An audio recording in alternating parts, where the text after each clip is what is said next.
What if I told you that for hundreds of families in Ohio, back-to-school season just got a whole lot less stressful? Let me explain why this annual event matters way more than you might think. So the Fallen Bikers and Riders Foundation threw their back-to-school block party in Bond Hill last weekend. On the surface, it's a simple story: free backpacks, school supplies, food, and games for underserved communities. But wait, let's pause here.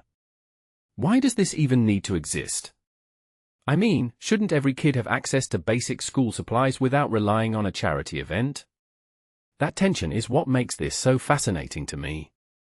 Personally, I think we're missing the bigger picture when we just applaud the giveaways without asking why these families are underserved in the first place. But hey, let's not dismiss the immediate impact. $150 worth of supplies per kid is huge for families stretching paychecks thin. Still, shouldn't public education actually be fully funded?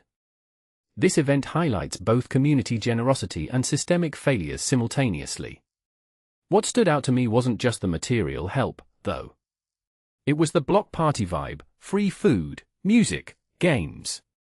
Why include all that? Because this isn't just about supplies, it's about creating belonging. These families aren't just receiving handouts, they're building connections. From my perspective, that social aspect might be even more valuable long-term than the backpacks themselves. Let's break down the scale: 150+ students helped annually. That's meaningful, but what about the thousands more who might not attend? This raises a deeper question: are pop-up charity events sustainable solutions? Or do they just mask larger issues in education funding? I'd argue both. We need grassroots efforts now while pushing for policy changes later. A detail I found fascinating: the event's location in Bond Hill, a neighborhood with documented economic challenges. Targeting resources strategically matters. This isn't random, it's hyperlocal activism. What if more organizations followed this model instead of generic citywide drives? Imagine tailoring help to specific neighborhood needs. But here's the uncomfortable truth: we shouldn't need biker foundations filling gaps schools can't cover. Yet, I can't hate on an event that brings smiles and reduces stress.